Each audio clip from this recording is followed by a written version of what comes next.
Thank you for listening to the Content Magazine podcast, Conversations with Silicon Valley's Creatives. I'm Daniel Garcia, your host and the cultivator of Content Magazine, published by SV Creates. Hello, welcome to the Content Magazine podcast. I'm Daniel Garcia, the cultivator of Content Magazine, and we are here today with Kimberly Snyder, who is the executive director at the new Museum of Los Gatos, right? Did I get that right? Yes, we don't have an of in the name. It's New Museum Los Gatos. Okay, that's good to know. That's good to know, especially when we do like the show notes and stuff like that. So it's New Museum Los Gatos. Yeah, a lot of people Is it a comma? No comma. A colon? Semicolon? No. I'm thinking really hard about it. No, not at all. Yeah. A lot of people want to slip in a the and an of. Right, yeah. So the New Museum Los Gatos. Yeah, or NUMU. And NUMU, yeah. Yeah, that's good, cool. So I want to get you, because you're the executive director now, and that's been coming up on a year, I guess, almost, that you've been named and appointed and took on the mantle of executive director. But you've been there for 10 years, so I definitely want to go through all that kind of all the drama of that, all the interesting stories of that. But now, you grew up here in at least the Bay Area. You went to Midi High School, right? So where did you grow up? And I grew up in Almaden Valley. Okay. So, my parents had a house over there, and I went to, Catholic school girl, went to Holy Family, then I went to Midi, and then, took my time and went to West Valley for a little bit. Yeah, which is cool. Yeah. You lived West Valley. Yeah, and I think, figured out what I wanted to do when I was there. It was a really great time for me to reflect on the path I wanted to take. I think a lot of times there's so much pressure in high school to be like, what do you want to do for the rest of your life? Yeah. And, being at Midi at the time, it felt very competitive. Yeah. I feel like there was even more pressure. Yeah. So I took a little bit of a breather and, fell in love with art history. Yeah. And then my dad, of course, was like, what are you going to do with an art history degree? Right? Yeah. I'm like, I don't know, but I'm going to do something great. Yeah. But I decided to double major in business management economics and went to University of Santa Cruz. Yeah. So then when you were younger, did you have an interest in history or art and art history? And did you have an art practice, or were you painting or out graffitiing in the middle of the night or anything like that? I would say, I was reflecting on this a lot because I thought you would ask that question, about really what kind of sparks my creativity and, where did that come from? Yeah. And I think I've always been interested in crafts, which is, I think separate, a lot of people want to separate craft from art. Right. But my grandmother was really, she taught me how to sew. Yeah. She taught me how to crochet. Right. She did all those types of things. Yeah. And I just remember going over her house and we'd do something interesting with our hands. And my grandfather was a carpenter. And so I remember spending a lot of time in their garage and we'd make things fun. Together. Yeah. And that's something I always liked to do as I was growing up. I always liked to make something with my hands. So I think that there was an appreciation for art creation. Yeah. And then really once I got, into college, that's when it really sparked for me. The whole, sitting in those art history classes and learning, that what this artwork had to say or what was going on during the time or, how it was going against the grain, I found really inspirational, and it's something I really wanted to explore more of. Yeah, that's cool. So then, and then you were business, and it's history of art and visual cultures from Santa Cruz. So what's the visual cultures? Explain a little bit about that, or what did you even learn, or how's that defined? UCSC is really good at making long major titles. It's not just so it's broad and yeah, and so a lot of that had to do with how cultures express themselves visually. Okay. So architecture, sculpture or monuments type of a thing. I had an African architecture class that was really interesting in terms of how they built the various areas that they were living in or different types of sculptures. But I don't know if that did it. Didn't really do it justice. So more than just necessarily the paintings and the sculptures and those kind of art forms, but how buildings and stuff kind of reflect a cultural ethos or something like that. Yeah. And the materials that were used, we studied the various types of Hindu temples and how religion tied into making various buildings and such. Yeah, yeah. But Okay, let's put you on the spot. Let's go all the way back to college then. oh God. How would you define culture? Oh, how would I define culture? What makes a culture? I think what makes a culture are the various traditions and language and background that make how a community identifies themselves. So the things that are unique to your community is your culture. Like, you know, I'm Italian, and, you know, when I think about my Italian culture, I think about like the food. I think about like the holidays that like my grandmother celebrated. Like we celebrated Patanza, which is Santa Barbara's feast day, where we made a ton of cookies, or those things that just make your culture, your identity unique. Yeah, yeah, that's good. So you're Italian. Yes. So then Snyder is That's my father's name. I'm 50%. Oh, okay, so okay, half. Yeah. Did you do the whole DNA test or anything like that kind of stuff yet? No. You know, I feel like it's a little controversial, because what do they do with your DNA after they have it? Well, Google and 23andMe leaks it to the whole world. No, I don't know. Yeah. And then the other one's Ancestry.com, which is done by the Mormons. So I think that they're doing some kind of building planets or something like that. Something. So I don't know what they're doing with the information. I did two different ones. Yeah. Were you surprised? Yeah, a little bit. I was surprised I didn't have as much Mexican in my family. We had way more Spanish, and then my mom's white.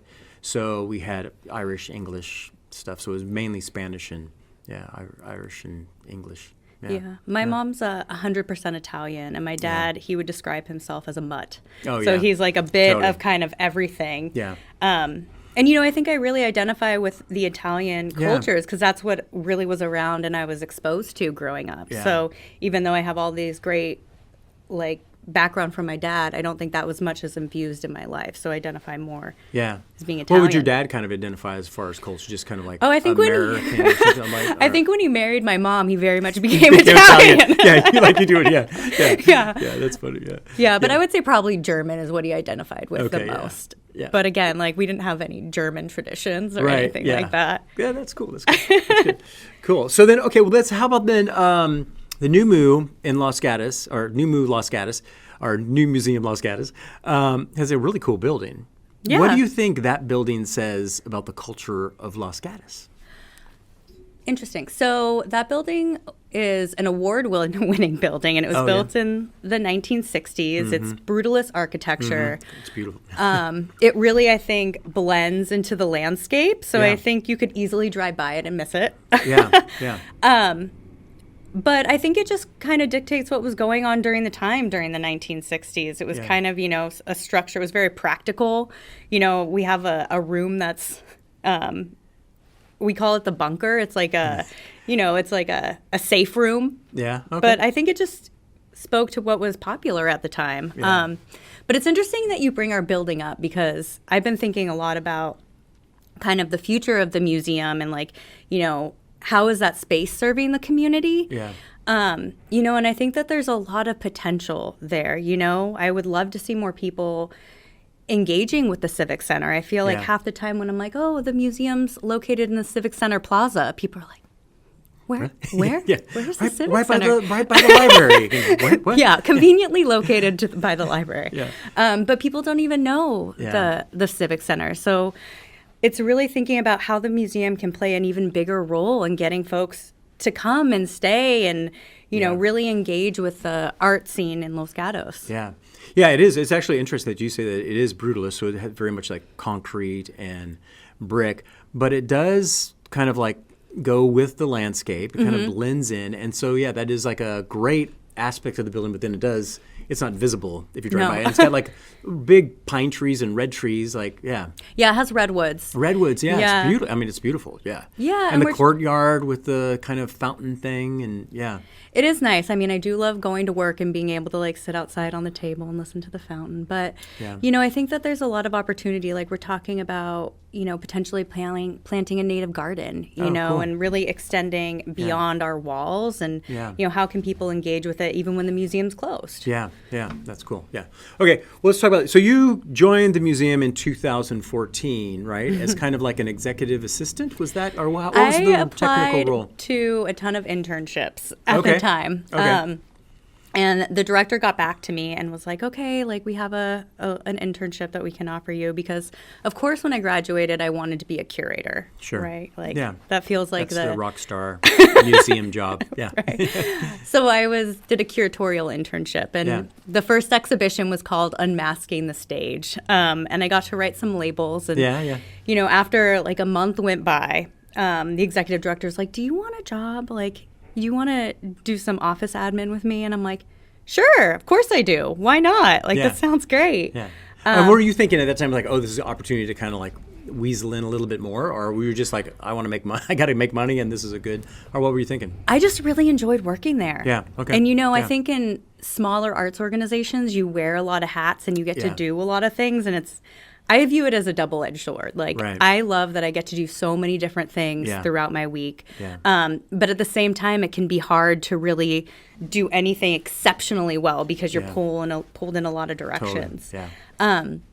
But it was just a really great opportunity at the time, and I know I wanted to be in arts, and I know I loved working at the museum, and like that's what I wanted to do, and this was a path to maybe not, like, that was my stepping stone to the next chapter. Yeah.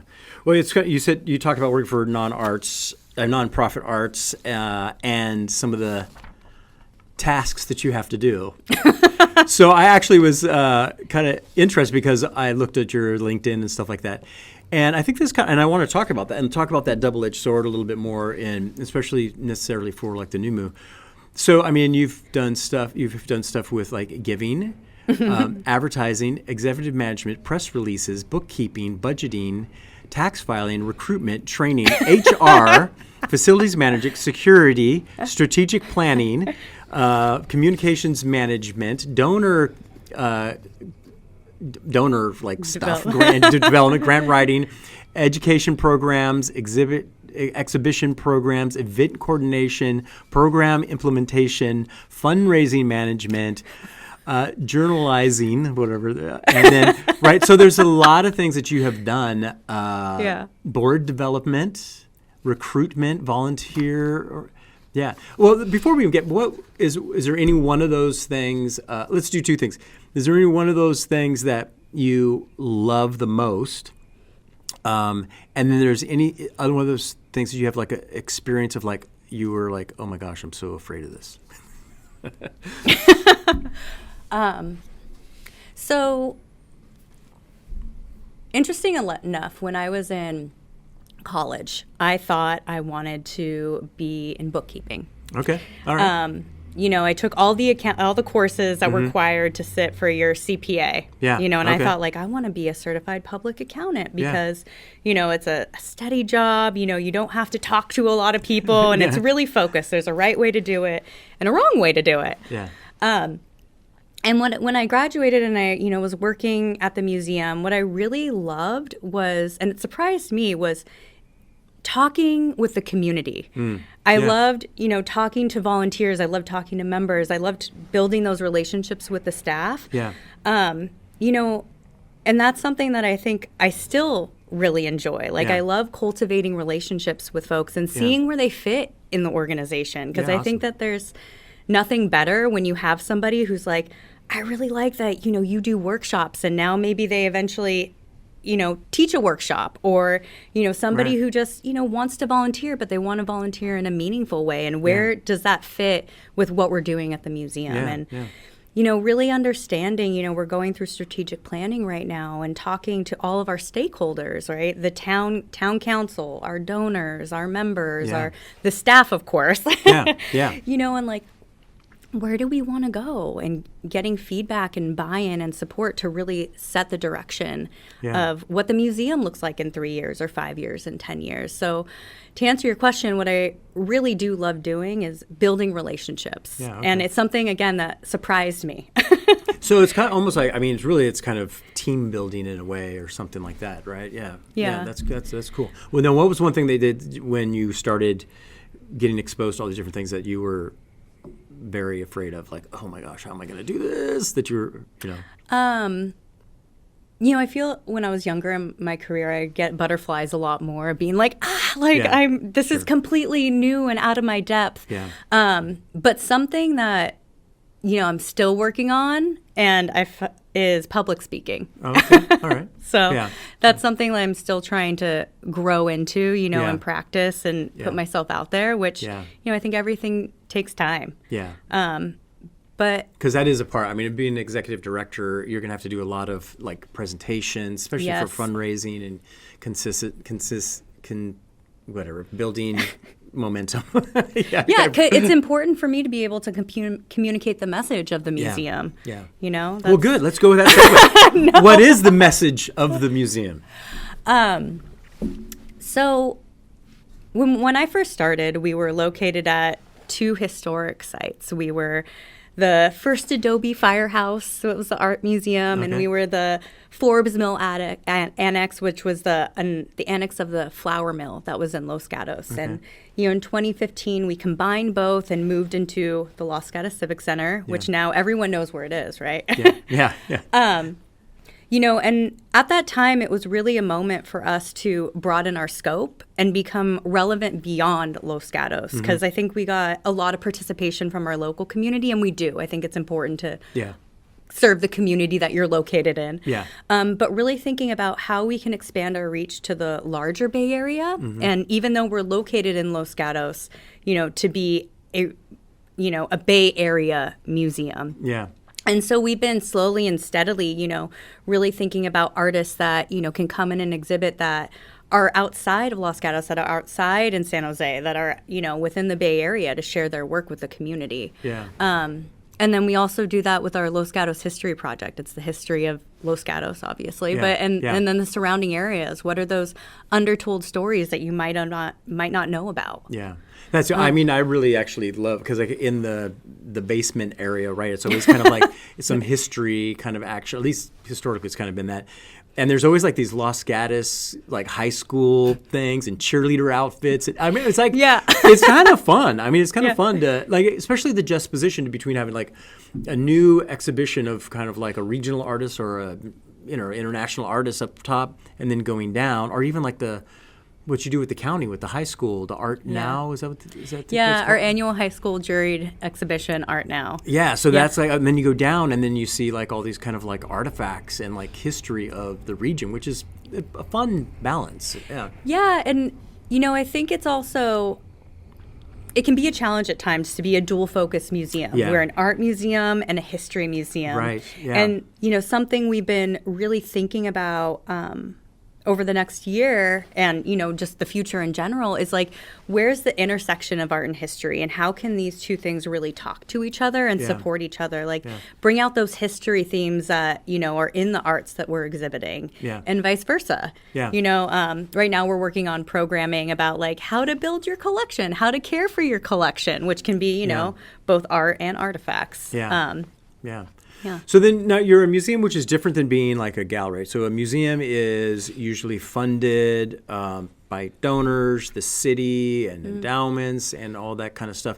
What is like NUMU? What is the kind of like the financial?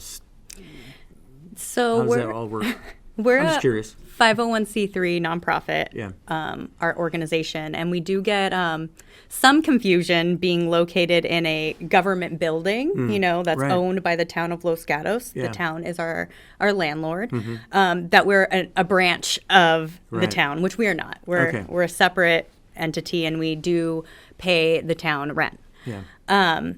But where we're primarily funded is by individual gifts. So in 2021, we had a transformational gift by Mike and Elise Parsons, who founded the Art Endowment.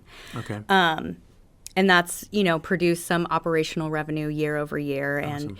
And, we also have individual donors that give. And it's that's one of our main streams of revenue. And, we do have some great art making spaces. And this upcoming year, we're thinking about how can we grow our earned income and, through art making workshops. Well, it So, seems like does that no, that's good. So yeah, so basically, and then grant writing, right? You do grant writing, and then Oh, yeah, would some of the exhibitions that you're doing be kind of like a part of, a grant writing to get this kind of like curated show there? Is that some of the? That's a good point that you bring up. So of our contributed income, I'd say like half is grants right now, and the other is individual giving. And so for our bigger exhibitions, we do write grants. So we just wrote our first National Endowment for the Humanities grant. Awesome. We received one of our first IMLS grants last year, and they offset expenses by 50%. So it can be really meaningful to have a year-over-year grant. It's really helpful with budgeting. It's really helpful with thinking about the future. But grants are pretty significant for us. And the whole reason you said you saw the Los Gatos History Project, which is dedicated history on the lower level that's showing items from our collections. That was made possible by a grant from the County of Santa Clara. Okay, awesome. They had a historic grant program. And so, when the pandemic hit, everybody was huddled up in their homes, right? But we had one person that still went on site and was really able to, work. So instead of like having the lower level closed because the whole museum had to be closed, we spent the time transforming our space. And that really would have that was made possible by that grant. That's cool. And again, it was meaningful to have that while, all the earned income went away. I think individual giving for a lot of folks, dropped, but we had this wonderful grant. There was also the Paycheck Protection Program. And I think we're one of the few organizations that were able to hold on to their staff, Awesome. even the visitor services person at the time throughout the whole thing. I mean, it is, I don't think people realize, I think there's a lot of assumptions that, especially like you said, like the building being connected with the city. I think people think like, oh, this is a city-run organization. It's all good. Los Gatos tax base is crazy, so they're like doing well, right? And I think it's important for people to see that, the arts really depend on people, donors and members supporting it for a large part of it. So let's get a little personal. I hear through the grapevine that you had just had a baby during COVID or something like that. Yeah, I did have a pandemic baby. A pandemic baby, yeah. So talk about that. This is your first child, or okay. How's motherhood? Parenting. I think it's the best thing I've ever done in my life. But it comes with its challenges, right? I'm lucky that I've had a supportive group of people around me, both my family and my work. But it's been just a magical experience. He's going to be 3 in July. Okay. All right. Yes, I guess the pandemic was that so long he's ago. he's at that tender age where no is his favorite word, and we have some meltdowns here and there.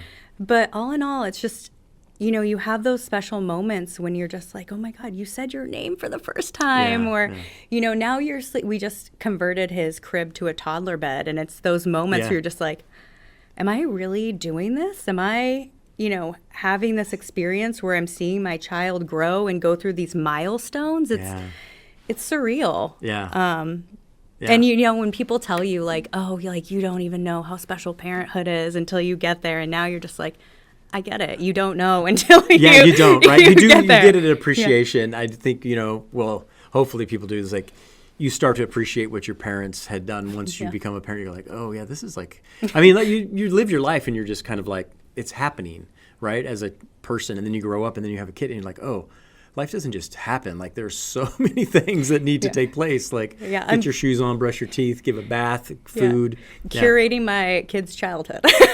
Totally. Do you have kids?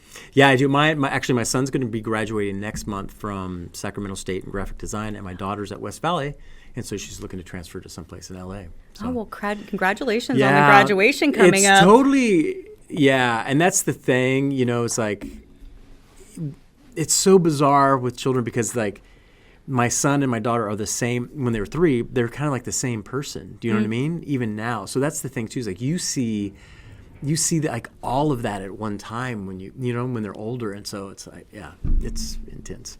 But it's fun. And I have a new appreciation too for women who work and have children, because it is no small feat. Yeah. You're balancing a lot of things. And, fathers who work too, Yeah. obviously. Yeah. Parents, I think, are pulled in so many directions. Yeah. And, thinking about like my own childhood, my parents were small business owners. They had 2 pallet companies, and a pallet is like, something a forklift picks up. Yeah. It's like a crate. Yeah.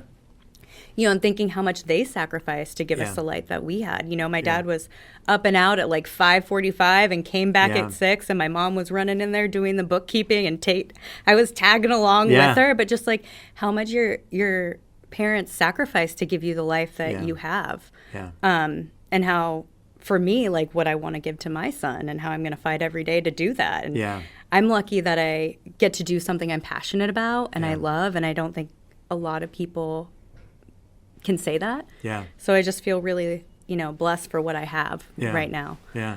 What do you do then to just kind of like balance that, between, being a mom, being a parent, and then being an executive director? I mean, there's a lot of responsibilities. Do you have, I know sometimes there's seasons of life where it's like, no, I'm just running on fumes. That's what we gotta do.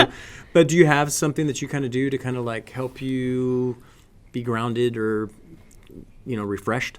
Yeah, I used to run, but now it's more or less like I'll go on a walk, or I'll go, outdoors. I Yeah. think outdoors are my big reset. And I take my son with me too. It's great because he Yeah. can just like go crazy on the trail, and I'm like, Yeah. I'm fine. I'm Yeah. like, you go. Yeah. But just being outdoors is really refreshing. I love going to the beach, which we don't do as much anymore. I lived in Santa Cruz for 7 years. Oh, and, yeah. I'd love to go back, but everything's over here. That's where the family is. That's Yeah. where the job is. So this is where we are. That's what the Italian cooking is. You got to stay on this side of the hill. The Italian cooking's wherever I go. Oh yeah. Are you a pretty good cook? Have you taken up the?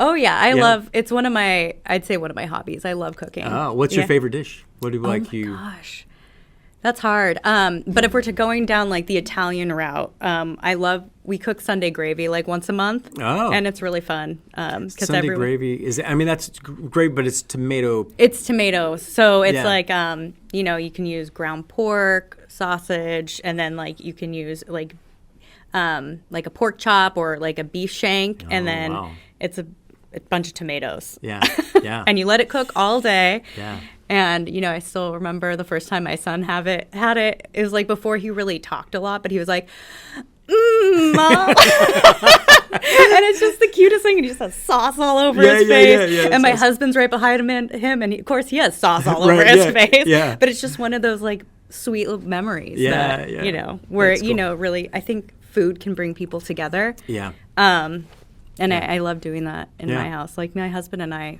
cook at home a lot. Yeah. We're both really good at it. Oh, that's good. That's nice. Yeah. Yeah. What's your address? What time do you leave? I'll be by. So now you started out, and then you were kind of like moved into helping out the executive director, and then you moved, and then you actually were appointed the interim Yeah. executive director. So give me a little bit of what was going on. I mean, I've been in different kind of positions and stuff like that, and like the leader has left.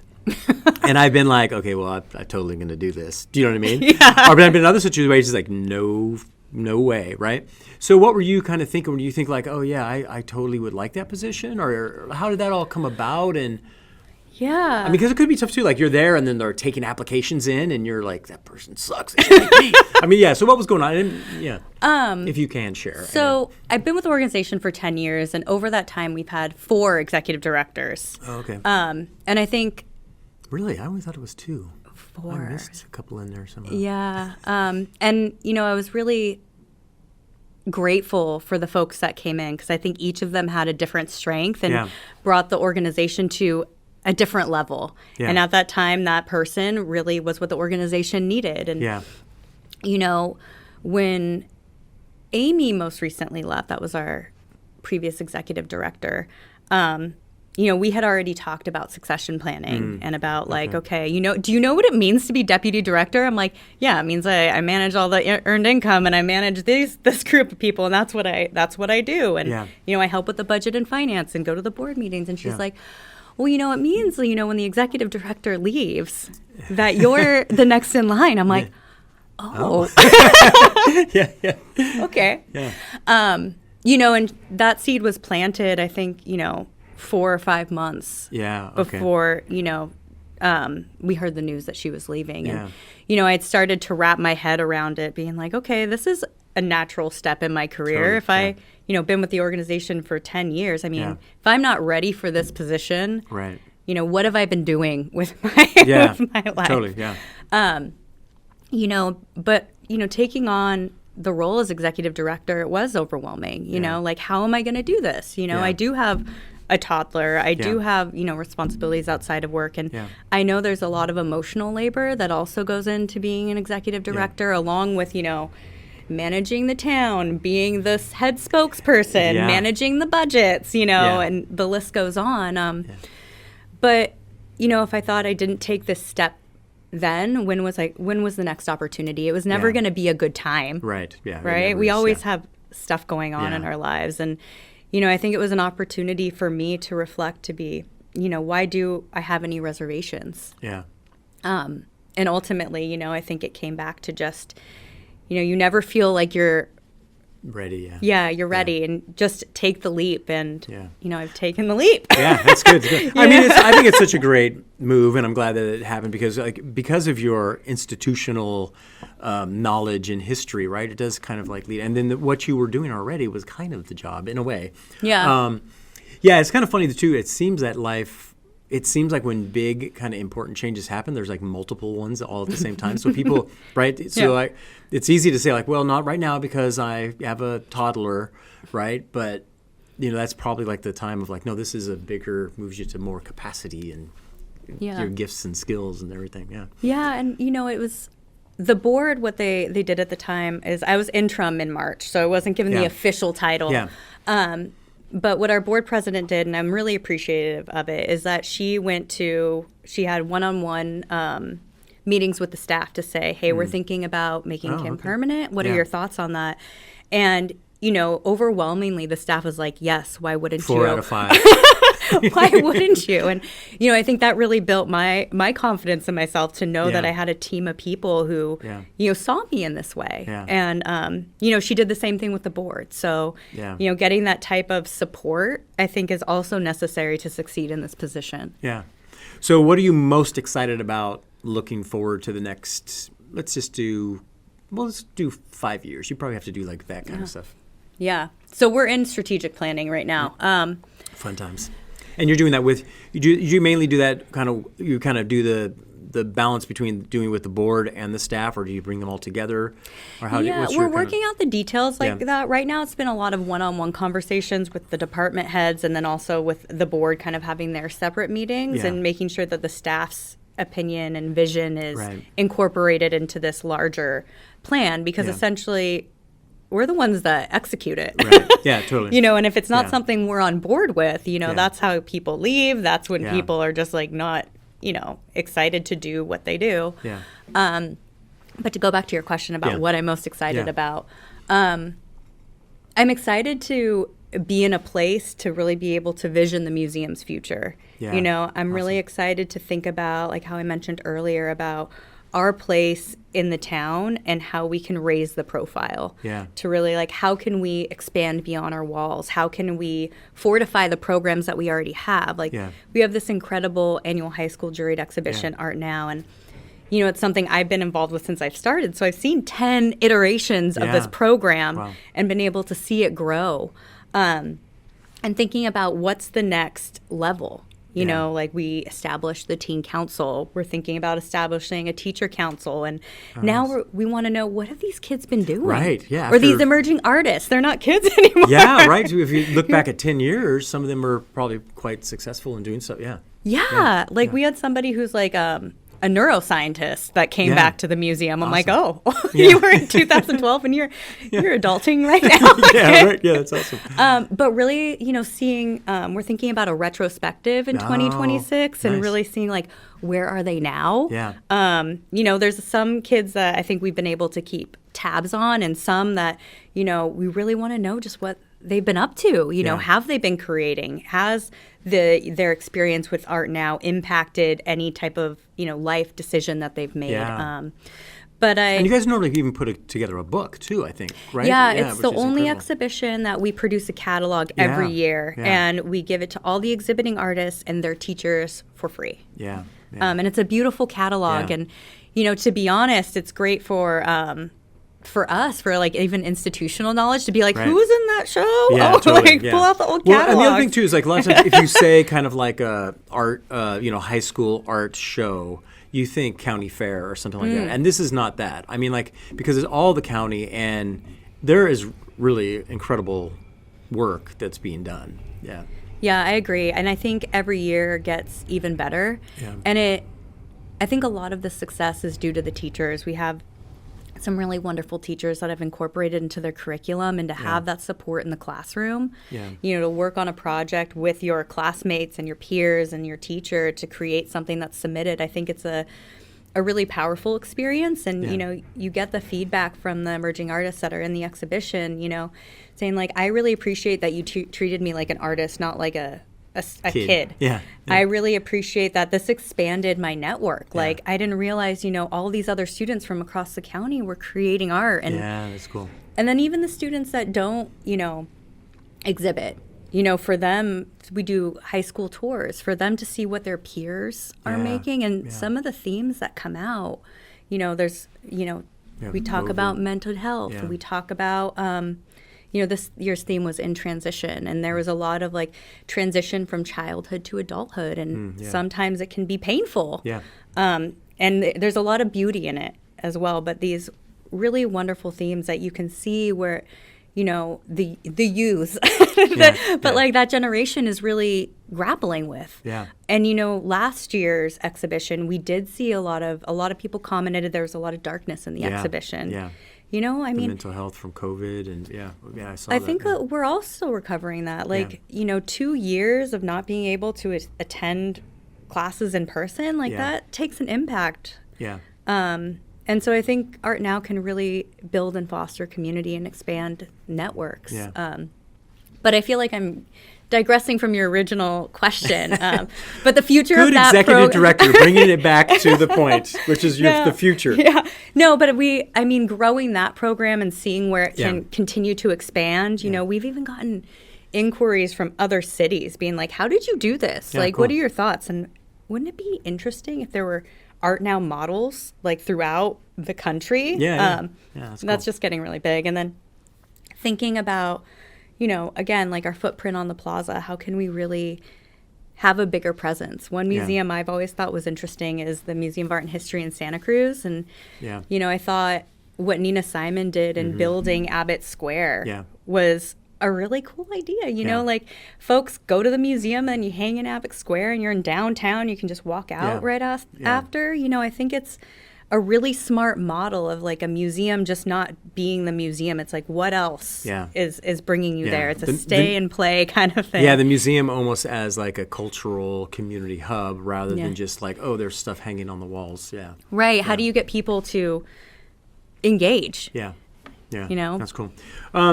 Is there any advice you would give to somebody who was looking to get into nonprofits arts administration?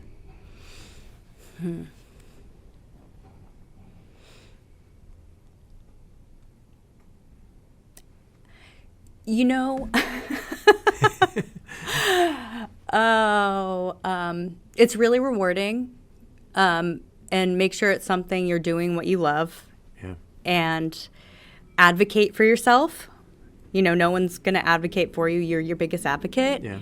And really take the opportunity to find your path. I think in smaller nonprofits, you do have that flexibility of trying things on and seeing what fits and really leaning into that.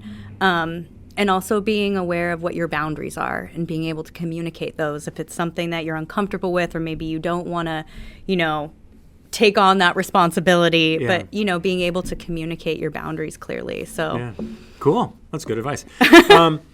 Are you reading anything right now, or are you like to either fiction or nonfiction? So the most recent book that I read was What Moves the Dead. Oh, okay. Yeah, it's supposed to be a modern day version of Edgar Allan Poe's The House of Usher. Oh, okay. It was a quick read. I really enjoyed it.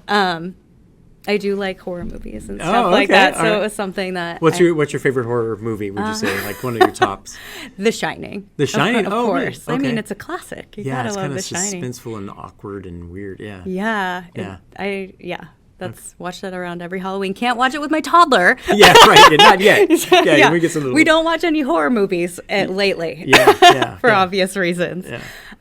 But the book I'm currently reading is Getting to Yes. So it's all about negotiating and, how do you come to a common agreement? Yeah, sure. Like compromise and all that kind of stuff. Yeah. Yeah. So that's what I'm currently reading. Yeah. So some of those like life skills. Yeah, that's cool. Are you a podcast listener? Do you do anything like that or? Of course, other than the content. Yeah, of course. I know. I listened to quite a few preparing for this, and then I always get your the newsletters, and I'm like, if I'm working with somebody that you've showcased, I'm like, I need to listen to this podcast. Yeah, I got to know more about this person. Like, is there one that you listen to though that some other? This is kind of like I feel like I don't want to say dirty secret, but I don't know. Yeah. No. Like, there's this one podcast that I was listening to called Wine and Crime, and it's these like women with these Minnesotan accents, and they talk about various like true crime that have happened throughout the state, and of course they're drinking wine. Yeah. So that sounds fun. Pretty funny, and they've been on for a while. Yeah, that's cool. But yeah, that's what That's fun. I've been listening to recently. Yeah. And then, of course, like This American Life is really good. Yeah, I love that. But yeah. Yeah. When I was living in Santa Cruz and commuting to Los Gatos, it was a really nice time to get all my podcasts in and also do those phone calls, like catch up phone calls. Totally. And my commute, is probably like 10 minutes now. And then, with the hecticness of a toddler, I don't have as much totally. me time. Yeah. But when I do find it, those are the ones I like to listen to. Yeah, that's good. How about music? What's in your on your record player these days? That's a good question. It's Coachella weekend, isn't it? It is Coachella. Yeah. So what have I been listening to lately?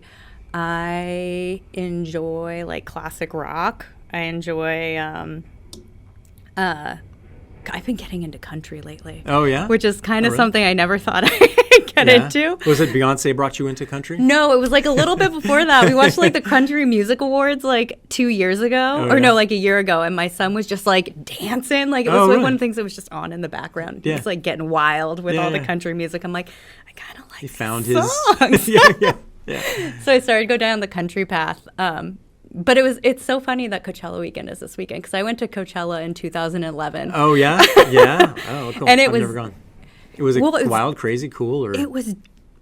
From what I understand, what it is now, it's a scene, right? It's like all the who's. Yeah, it's like wildly influencer, cell phone, action, and it's wildly inaccessible. Like, right, the tickets are exorbitant, and then like also all the hotels are booked, so a lot of people camp. Yeah. But when I went, it was still like you could buy your individual day ticket. Oh, okay. Yeah. And it was such a coming of age time. Like there was Arcade Fire, there was Cut Copy, who's a band I really like. I don't know if you remember Animal Collective. But they were all these like bands that we really liked at the time. And, cool. It was funny because like I had like new Vans on and like my I was getting a blister. I'm like, no, not now. During And I ended up just taking my shoes off for the whole thing. But it's just like it's so interesting to see like what that experience was and what it's turned into because now it's like people have their Coachella outfits and they're just like gearing up for the weekend, and it just wasn't that when we had attended. Wasn't quite as so blown many out.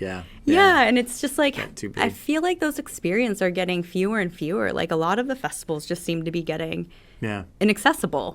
What would you say then? What is kind of like your own? Well, if your staff or people close to you were to use a word to describe you, what word would they use?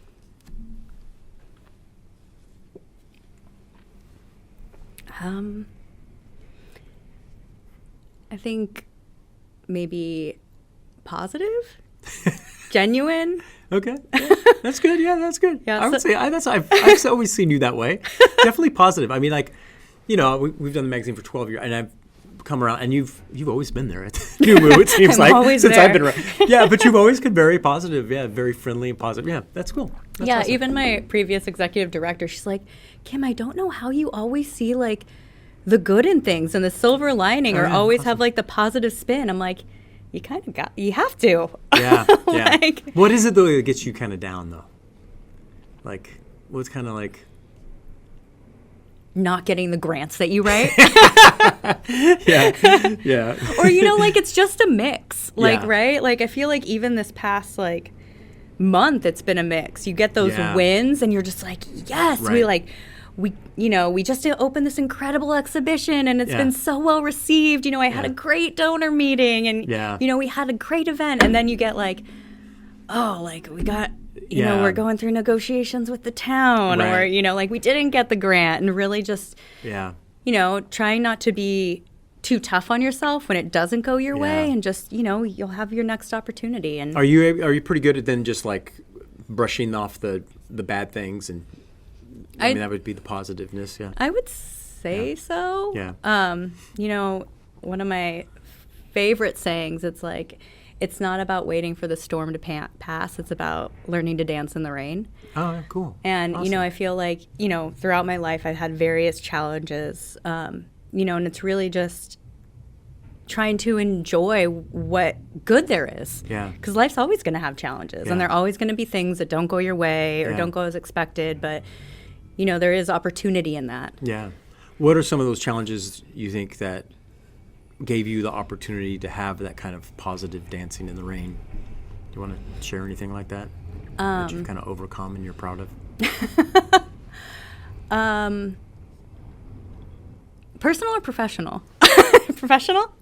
Personal. Let's go personal. Okay. People want to know you, Kimberly. Yeah, so okay, so for like, a lot has to do with family. So, my dad passed when I was like 23. Oh, So okay. it was like, I was relatively young, Yeah, no, that's not a baby. Yeah. And it was also like I was transitioning to a 4-year. So I kind of like took a nice long gap between Yeah, from high school and, just Yeah. kind of worked and, really found myself. And, after he passed, it was a really big, not an opportunity, but a really big self-reflection and growth moment Yeah. of, what I wanted to do. And, I made sure that like I still continued with the path that I wanted to leave and doing things that I would be proud of. So like, Yeah. Really having that drive of like, I did double major and I did graduate with Yeah. honors, and Yeah. like, also holding things down with my family, because my mom had just, she had a lot of health issues and, Yeah. really rising to those challenges. Yeah. But knowing that overcoming it and going through it and being constant and stable and positive could really reflect outwardly on everyone Yeah. and really help all of us move forward. Yeah. So you kind of did that for the family. You think that positiveness that you kind of had was, in some ways, was it a reflection of who you are, but also kind of like you were kind of protecting your family, you think, in a way? Yeah, and helping all of us kind of along. Yeah. When others, it's like everybody has different points in their lives when they're high or they're low, and Yeah. being able to pick others up when you're high. Yeah, yeah, totally. And vice versa. Yeah. And I think I was able to do that, and that was my time to be able to really rise to that Yeah, challenge yeah. and be stable and be able to provide support Yeah. in yeah. that way. And then also, transitioning and keep going, right? Right, Like yeah, getting totally. that internship, getting the full-time job, keep, living my dream. Yeah. Yeah. That is. so- I mean, that's probably why you're such a great executive director, because that experience has given you the empathy and the understanding, and also, like you're saying, like it's not necessarily getting overwhelmed by the storm, but being able to dance through it. So, yeah. And that's going to make you a great mom, or you are, right? Yeah. I hope so. Yeah, that's cool. Alrighty. Well, I think we'll end it there. Why don't you tell the camera just a little bit of what's going on at the new museum Los Gatos, and look this way. Yeah, look right in the little wonderful. So the big highlight, as I mentioned earlier, is our annual high school juried exhibition, ArtNow, on view till June 30th. And then we have an open call for emerging artists with our upcoming exhibition with Gen Arts. So cool. This year's theme's boundaries. So if you're an When's artist, the open call starting? And so it just started. Okay. So we just announced it last week, Okay. and the application opens on the 20th.